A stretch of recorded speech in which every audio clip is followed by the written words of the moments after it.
When the world first noticed the rivers running red, few believed it was anything more than a trick of pollution or a strange algal bloom. But as frogs poured into the cities, locusts devoured crops, and darkness swallowed the skies, it became clear that these were no ordinary disasters. Around the globe, people whispered about the ancient plagues of Egypt, the old Bible stories suddenly all too real.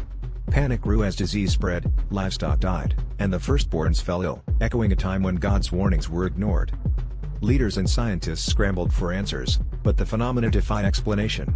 The richer nations tried to wall themselves off, hoarding resources and blaming others for their misfortune. Yet the plagues respected no borders, humbling even the most powerful. In the midst of terror, old mysteries of heaven and divine justice returned to the public consciousness. News outlets revisited the frightful activities described in the Bible, and religious leaders urged repentance, calling these calamities a clear message from above. Families, once divided by status or ideology, were forced to rely on each other for survival.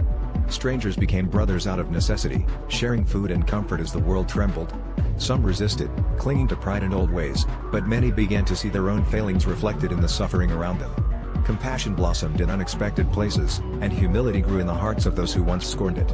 People realized that the plagues would not end with scientific solutions alone but required a change deep within. As the world teetered on the edge, a collective prayer rose for mercy and understanding.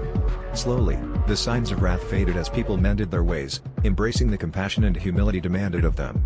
The plagues became a memory, a warning etched into history, a reminder that the mysteries of heaven are not to frighten, but to guide humanity back to God's ways, lest they forget the price of arrogance and the power of mercy.